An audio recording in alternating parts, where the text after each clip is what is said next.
years of countless clones. On the 18th of November, the most recent game in the series, Grand Theft Auto V, was re-released for the Xbox One and the PlayStation 4, taking advantage of the improved hardware available on the new consoles.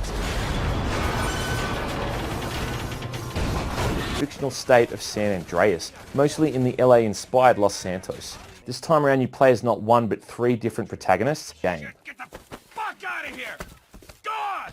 Aside from sticking car battery clamps on a dude's nipples. GTA 5 may only have 50 or so missions in total, but you're going to be doing some pretty crazy stuff in that time. You'll be abseiling down skyscrapers, taking part in car chases on gridlocked highways, and pulling off all manner of dangerous missions in restricted government buildings. If you want to watch someone rip the game's story to pieces, there's plenty of videos out there doing that already. Let's talk about the new first-person mode, which is really the only reason worth revisiting this game. Well, I have to say, the new FPS mode is pretty damn good. It really does give the game an entirely different feel. All of the vehicles have really detailed dashboards and interiors, and it's quite immersive driving around the city streets. There are times when the first-person mode just isn't practical. I mean, driving motorbikes at high speeds is an absolute nightmare, and a head-on crash is usually inevitable. Is in this mode, considering it was really just added in as an afterthought.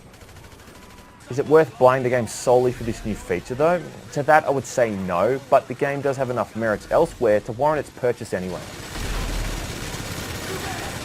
The Grand Theft Auto games are awesome time wasters and a fantastic form of escapism, and they've been heavily targeted for years because of their depictions of violence and the fact that they give the player the opportunity to murder innocent civilians. Now this is something I've never had an issue with, as there's never been a single game in the entire series compelled to do myself. They did, however, completely gloss over a brutally horrific torture segment where you're complaining about is that GTA 5 really does feel quite casual. I think the amount of times I failed a mission in the campaign I could probably count on one hand. I often just found myself in autopilot mode when I'm driving or shooting, and save for a few troublesome segments in certain missions, the game's a cakewalk. But even without the graphical overhaul in the first person mode, I would still say that GTA 5 is one of those games that everyone should play. I'd already achieved 100% on my PS3 copy of the game back when it was first released, and then even after I started replaying it on the PS4, the next thing I knew I'd already spent 4 years to not play it. And if the PC port turns out to be horribly unoptimized as I expect it will be, then this will probably end up being the definitive edition.